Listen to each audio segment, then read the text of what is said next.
Good morning. My name is Pastor Jonathan Binene. I want to share with us this morning concerning worship. I pray that the Lord will be able to teach you something that you will find beneficial. This is a story, and this is Jesus who met a Samaritan woman in the Gospel according to John chapter 4, particularly in the 20th verse going upward. Throughout the conversation of Jesus and the woman referred to Jesus and said something very important. She said, "Our ancestors worshipped in this mountain. You Jews, you worship in the temple." Here is the key that I want to say. Most of us have turned worship into a certain location. People would say, we are of this particular denomination. We are of the Assemblies of God. We are of the Methodists. We are of this and that. Worship has been turned and identified to a certain location. The Bible says that God is seeking true worshipers, and those true worshipers ought to worship God in truth and in the Spirit. Worship is beyond a location. If you're going to stand in that particular location or your church that you call and raise your hand in worship, my question would be, can you still raise those hands by yourself in your own room? Because true worship has to emanate from your heart. It has to come from the bottom of your heart. Are you able to have the same feeling that you claim in your room by yourself?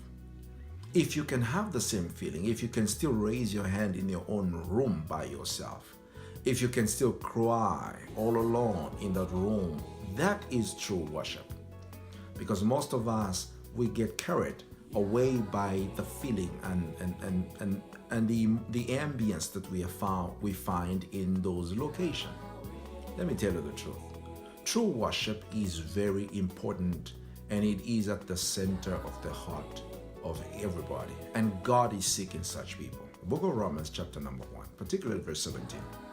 The Bible says, even though, going 17, going upward, even though, particularly 21, even though they knew him as God, but they did not honor him, neither did they thank him. And the Bible says, and because of that, God gave them to, as a result of whatever feeling that they had. Let me tell you the truth. Without worship, the world will die. Without worship, the world will collapse.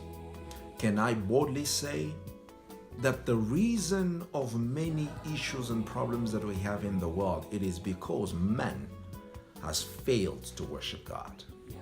We have replaced the person of the worship, which is God, and we have put different individuals and things at the same time. You want your life to be well, bring worship at the center of your life. When you worship, God comes down and dwells where there are true worshipers. You will not tell me that when God dwells there, trouble will still stay there. I pray that even as you hear me, that worship will come back to your heart. You will raise true and spiritual worship. God bless you. Until next time. Bye-bye.